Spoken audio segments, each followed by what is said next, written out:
Sir, उम्मीदें तो हमें बहुत है जी अपने लोकसभा चुनाव से।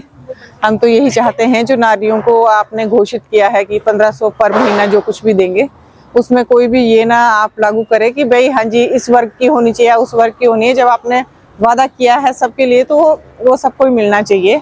अब चाहे वो बीजेपी आए चाहे कांग्रेस आए, हम तो यही चाहते हैं कि महिलाओं के लिए ज़्यादा से ज़्यादा सोचे। कई महिलाएं ऐसी है कि जो सिंगल है और अपने घर परिवार चला रही है, तो हमें ये काफ़ी मदद मिलेगी गवर्नमेंट की ओर से, जो हमारी ओर ध्यान देगी। विकास के तो सारे कार्य होने चाहिए सर, जैसे कि गाँव में भी कई जगह अभी तक ऐसे हैं जो रास्ते नहीं है, और हमारी जो सड़कें हैं जब चुनाव आते हैं तो सब फिलअप करना शुरू कर देते हैं इसको, जो कुछ भी होता है। तो हम तो ये चाहते हैं कि हमारे जो है 12 महीने जो है हमारी सड़कें अच्छी रहे, ताकि पैसेंजर को और गाड़ी चालक वगैरह को भी कोई ऐसी दिक्कत ना आए। हमारी सड़कें अच्छी रहे, गांव में भी अच्छी सुविधा जल पानी बिजली की हो। एमपी जो काम करे, गरीबों की सुने और हमारे किसानों की, बागवानों की। हमारा कहना है कि हमें इस तरह का कोई एमपी उम्मीदवार चाहिए जो किसानों के हित की बात करे, तथा जो किसानों को जो दिक्कत आ रही है आज मार्केटिंग की और उसके विषय में कोई जान। यहाँ पे जो हमारे सोलन के आसपास के किसान हैं वो पिछले काफ़ी समय से टमाटर तथा और जो यहाँ की लोकल सब्जियाँ हैं उसके एमएसपी की बात कर रहे हैं, तो वो मिलनी चाहिए।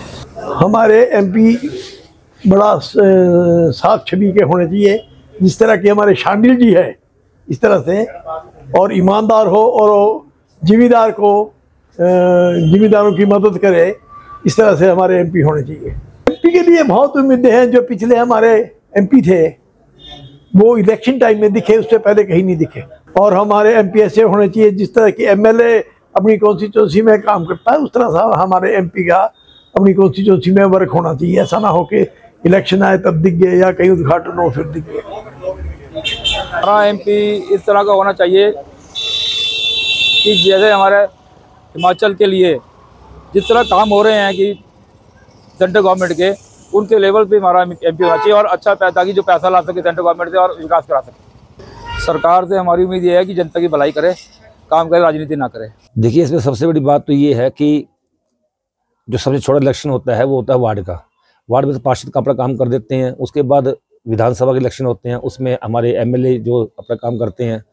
ठीक है, एक एमपी के इलेक्शन जो मेंबर ऑफ पार्लियामेंट है, ये बहुत ही उच्च कोटि का पद है। ये इसके ऊपर पूरी दुनिया की नज़र रहती है भी कौन से मेंबर ऑफ पार्लियामेंट ने अपनी स्टेट के लिए कैसा काम किया।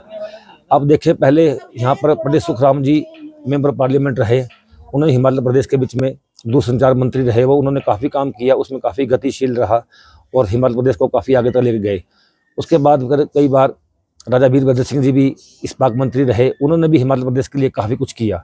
हम ये चाहते हैं जो मेंबर ऑफ पार्लियामेंट है उसके ऊपर पूरी दुनिया की नज़र रहती है कि कौन से मेंबर ऑफ पार्लियामेंट ने अपनी स्टेट के लिए कैसा काम किया।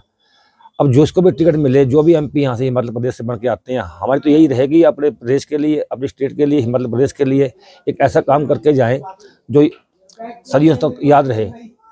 तो एमपी हम ये चाहते हैं भी जो भी हो, बेरोजगारी है यहाँ पर, भ्रष्टाचार है, उसको दूर किया जाए और केंद्र से जितनी भी मदद मिल सकती है हिमाचल प्रदेश के लिए, उसको जो है हिमाचल प्रदेश को आगे ले जाने के लिए वह गतिशील हों। एमपी का जो चुनाव आया है ये एक बहुत ही सौभाग्य का दिन होता है जब चुनाव आते हैं, और ऐसे समय में जो एमपी जिस इलाके से जीत के जाए उस इलाके के लिए डेवलप का काम करे और दुनिया को, उस इलाके के लोगों को पता लगे कि हमने जिसको वोट डाली और जिताकर भेजा उसने हमारे लिए विकास कार्य किया है, और विकास कार्य दिखना भी चाहिए। आपसे पहले कहा कि हमें शिमला संसदीय क्षेत्र से ऐसा एमपी चाहिए जो काम करता हो, जो काम करे वो लोगों को दिखे और लोगों के बीच में रहे। ऐसा सांसद नहीं चाहिए जो साल 2 साल में एक बार आए और अपने वर्करों को भी ना पहचाने।